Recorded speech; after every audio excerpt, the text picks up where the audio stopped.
नमस्कार मित्रों, आज से हम हमारे इस A to Z videos channel पर श्री शिव महापुराण के बारे में जानेंगे। इसके सभी खंड, सभी संहिता और सभी अध्यायों के वीडियो हम इस चैनल पर अपलोड करेंगे। तो दोस्तों, आज हम जानेंगे शिव पुराण के बारे में। शिव पुराण सभी पुराणों में सर्वाधिक महत्वपूर्ण व सबसे ज़्यादा पढ़ी जाने वाली पुराणों में से एक है। भगवान शिव के विविध रूपों, अवतारों, ज्योतिर्लिंगों, भक्तों और भक्ति का विशद वर्णन किया गया है। इसमें शिव के कल्याणकारी स्वरूप का वास्तविक विवेचन, रहस्य, महिमा और उपासना का विस्तृत वर्णन है। शिव पुराण में शिव को पंचदेवों में प्रधान अनादि सिद्ध परमेश्वर के रूप में स्वीकार किया गया है। शिव महिमा, लीला, कथाओं के अतिरिक्त इसमें पूजा पद्धति, अनेक ज्ञानप्रद आख्यान और शिक्षाप्रद कथाओं का सुंदर संयोजन है। इसमें भगवान शिव के भव्यतम व्यक्तित्व का गुणगान किया गया है। शिव जो स्वयंभू है, शाश्वत है, सर्वोच्च सत्ता है, विश्व चेतना है और ब्रह्मांडीय अस्तित्व के आधार है। शिव पुराण का लेखन वेदव्यास ने किया है। इसकी भाषा संस्कृत है। इसकी श्रृंखला पुराण है। इसका विषय शिव की भक्ति है और शैली हिंदू धार्मिक ग्रंथ है। इसका प्रकाशन हमारे भारत में हुआ है। इसमें कुल 24,000 श्लोक हैं और 7 खंड है तथा 457 अध्याय हैं। शिव पुराण का संबंध शैव मत से है। इस पुराण में प्रमुख रूप से शिव भक्ति और शिव महिमा का प्रचार प्रसार किया गया है। प्रायः सभी पुराणों में शिव को त्याग, तपस्या, वात्सल्य तथा करुणा की मूर्ति बताया गया है। कहा गया है कि शिव सहज ही प्रसन्न हो जाने वाले एवं मनोवांछित फल देने वाले हैं।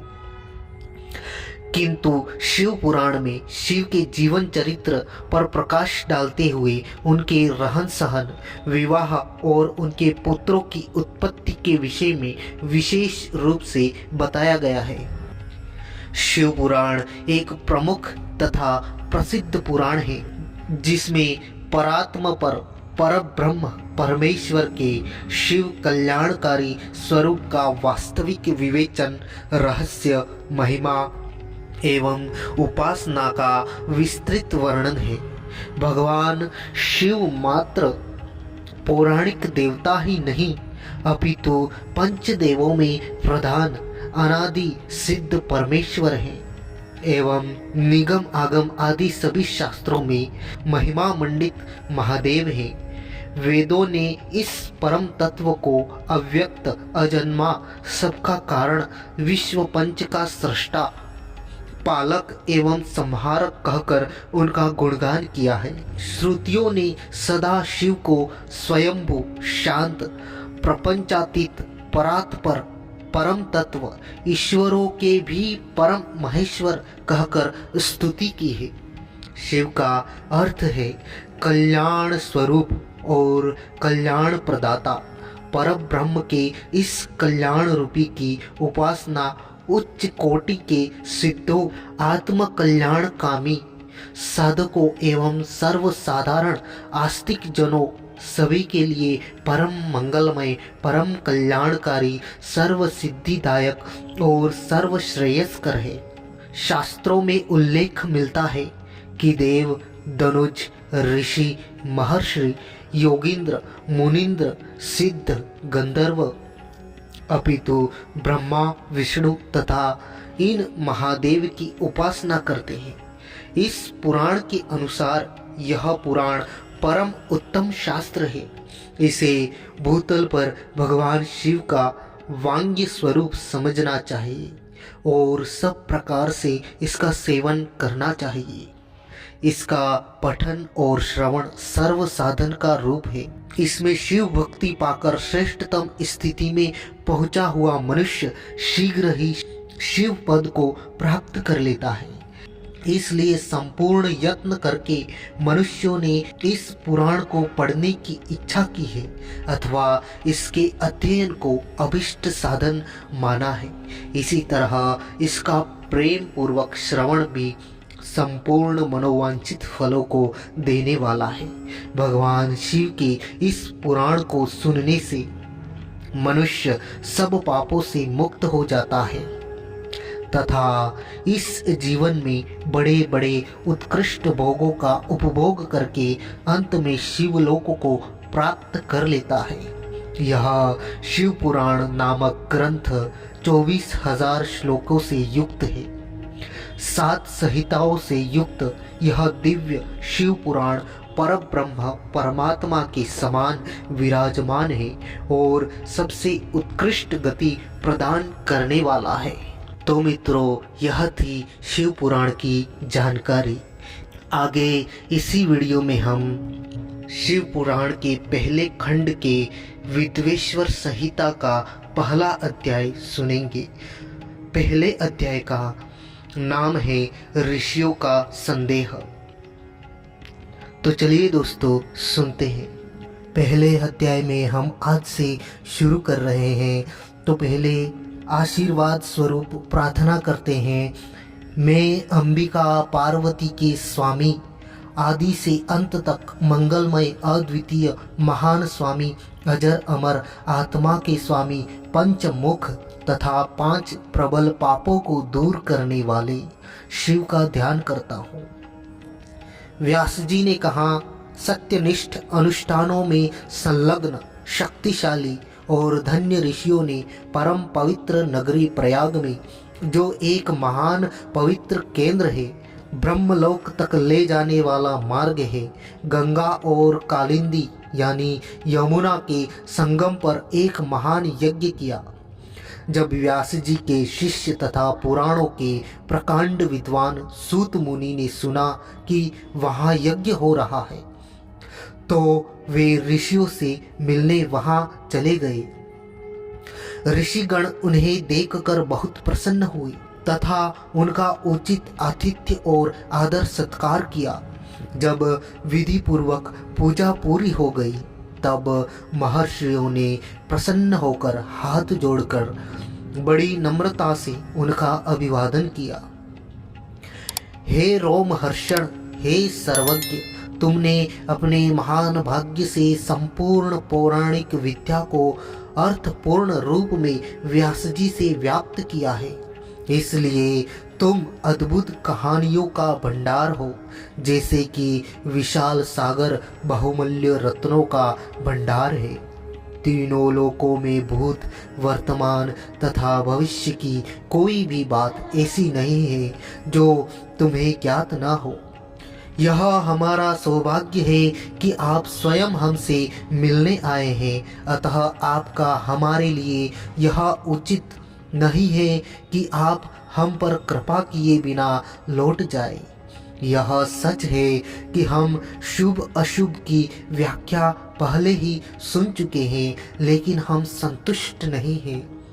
हम और अधिक सुनने के लिए लालायित हैं। हे उत्तम बुद्धि वाले सूत, अब हमें केवल एक ही बात स्पष्ट करनी है। यदि आप हमें आशीर्वाद देना चाहते हैं तो कृपया उसे स्पष्ट करें, भले ही वह रहस्य का रहस्य ही क्यों न हो। घोर कलयुग के आगमन पर मनुष्य पुण्यहीन हो गए हैं। वे पापमय जीवन जीने लगे हैं। उन्होंने सत्य कर्म से मुंह मोड़ लिया है। वे दूसरों को बदनाम करने में लगे रहते हैं। वे दूसरों के धन पर लालच करते रहते हैं। उनका ध्यान दूसरों की पत्नियों पर रहता है। दूसरों को नुकसान पहुंचाना उनका मुख्य उद्देश्य बन गया है। वे भौतिक शरीर को आत्मा मानते हैं। वे भ्रमित हैं। वे केवल पाशविक बुद्धि वाले नास्तिक हैं। वे अपने माता पिता से घृणा करते हैं। उनकी पत्नियां उनके लिए देवियां हैं। वे वासना के दास हैं। ब्राह्मण लोग लोभ के चंगुल में फंसे हुए हैं। वे जीविका के लिए वेद बेचते हैं। वे धन कमाने के लिए विद्या प्राप्त करते हैं। वे मिथ्या अभिमान से भ्रमित रहते हैं। उन्होंने अपनी जाति के कर्तव्यों का परित्याग कर दिया है। वे लगभग दूसरों को ठगने वाले बन गए हैं। वे दिन में 3 बार संध्या प्रार्थना नहीं करते। वे वैदिक ज्ञान से वंचित हो गए हैं। वे निर्दयी हैं। वे अपने अल्प ज्ञान को बहुत महत्व देते हैं। उन्होंने अपने संस्कारों और अच्छे आचरण को त्याग दिया है। उन्होंने ऋषि को अपना पेशा बना लिया है। क्रूरता उनका स्वभाव बन गई है। उनके विचार गंदे और दूषित हो गए हैं। इसी प्रकार क्षत्रिय भी अपने कर्तव्यों से विमुख हो गए हैं। वे दुष्ट लोगों की संगति करते हैं। वे पाप कर्मों में लिप्त रहते हैं। दुराचार और व्यभिचार ही उनके जीवन का मुख्य उद्देश्य बन गया है। वे वीरता से रहित हो गए हैं। वे कभी भी धार्मिक युद्ध में रुचि नहीं लेते। वे युद्ध भूमि में भाग जाते हैं। वे चोरों और शूद्रों की नीच चाल चलते हैं। वे मानसिक रूप से नीच वासनाओं के गुलाम बन गए हैं। उन्होंने चमत्कारिक शस्त्रों का प्रयोग त्याग दिया है। वे गायों और ब्राह्मणों की रक्षा करने की कभी चिंता नहीं करते। वे अब अपने शरणागतों की रक्षा करना अपना कर्तव्य नहीं समझते। वे सदैव अपनी स्त्रियों के साथ पाशविक यौन क्रीड़ा में लिप्त रहते हैं। अपनी प्रजा की रक्षा करने का सद्गुण उन्होंने त्याग दिया है। वे विषय भोग में दृढ़ रहते हैं। वे अपनी प्रजा का नाश करने वाले दुष्ट हैं। वे समस्त जीवों को सताने में आनंदित होते हैं। वैश्य भी अब धार्मिक अनुष्ठान नहीं करते। उन्होंने अपने पारंपरिक सद्गुणों को त्याग दिया है। अधिक कमाने के लिए उन्होंने कुटिल मार्ग अपना लिया है। वे अब तराजू के साथ अपने कुकृत्यों के लिए कुख्यात हैं। वे अब गुरु देवता और ब्राह्मणों के प्रति समर्पित नहीं रहे। उनकी बुद्धि विकृत हो गई है। वे कृपण और कंजूस हो गए हैं और अब ब्राह्मणों को भोजन नहीं देते। वे सुंदर स्त्रियों के प्रेमी होने के आनंद लेते हैं। उनके विचार गंदे और गंदे हैं तथा वे लोभ में उलझे हुए हैं। इसलिए वे स्पष्ट विचार खो चुके हैं। उन्होंने परंता तथा अन्य पवित्र कर्मों जैसे कुआं, तालाब खोदना, वृक्ष लगाना और उद्यान लगाना के प्रति अपना उत्साह त्याग दिया है। धनवान लोग दुष्कर्मों में लिप्त रहते हैं। विद्वान लोग वाद विवाद में आनंद लेते हैं तथा जो लोग कथा कथन और पुण्य कर्मों का उपदेश करते हैं वे स्वयं ही पुण्य कर्मों का परित्याग कर देते हैं। अभिमानी व्यक्ति महान राजाओं का रूप धारण कर लेते हैं। जो लोग उदारता से दान देते हैं वे बड़े घमंड और अहंकार के साथ दान देते हैं तथा अपने को महान राजा समझते हैं और ब्राह्मणों तथा अन्य लोगों को अपना सेवक समझते हैं। अपने परंपरागत कर्तव्य और सद्गुणों के कठोर पालन से विमुख होकर मूर्ख लोगों ने नाना प्रकार की जातियों का मिश्रण उत्पन्न कर दिया है। विचारों में क्रूर और मिथ्या प्रतिष्ठा से ग्रस्त लोगों ने सामाजिक वर्गीकरण की चतुर्विध व्यवस्था को त्याग दिया है। स्त्रियां भी प्रायः दुराचार करती है, गलतियां करती हैं। वे अपने पतियों का तिरस्कार करती है। वे अपने असुरों से द्वेष रखती है। वे निर्भय होकर अपने पापपूर्ण कार्यों में लगी रहती है। वे गंदी कामुक हरकतें करती हैं। कामुक प्रवृत्तियों में वह जाती है। उनका आचरण बुरा होता है। वे प्रेमियों से अवैध संबंध बनाती है। वे अपने पतियों से विमुख हो जाती है। जहाँ तक पुत्रों का प्रश्न है वे सदैव दुष्ट होते हैं। उनमें पुत्रवत स्नेह नहीं होता। वे अज्ञानतापूर्ण कार्यों में शिक्षा लेते हैं और विभिन्न रोगों से ग्रस्त हो जाते हैं। हे सूत, ये मोहग्रस्त लोग जिन्होंने अपने पारंपरिक सद्गुणों को त्याग दिया है इहलोक तथा परलोक में किस प्रकार मोक्ष प्राप्त कर सकते हैं? इसलिए हमारा मन हमेशा अशांत रहता है। वास्तव में दूसरों की सहायता करने के समान कोई पुण्य नहीं है। क्योंकि आप सभी सिद्धांतों में मूल तत्व से परिचित हैं, अतः कृपया हमें इन लोगों के पापों के तत्काल नाश का सबसे सरल उपाय बताइए। तो मित्रों, इस पहले अध्याय में हमने ऋषियों का संदेह, ऋषियों का प्रश्न सुना। अब दूसरे अध्याय में हम सुनेंगे ऋषियों के प्रश्नों का उत्तर। तो दोस्तों, यह था शिव महापुराण का पहले खंड का विद्वेश्वर संहिता का पहला अध्याय। अगले वीडियो में हम सुनेंगे दूसरे अध्याय की कथा। अगर आपको यह वीडियो पसंद आया हो तो वीडियो को लाइक कर लीजिए, शेयर कर दीजिए और चैनल को सब्सक्राइब कर लीजिए, ताकि आगे आने वाले शिव महापुराण की सभी अध्याय आपको सबसे पहले नोटिफिकेशन के रूप में प्राप्त हो जाए। थैंक यू, धन्यवाद।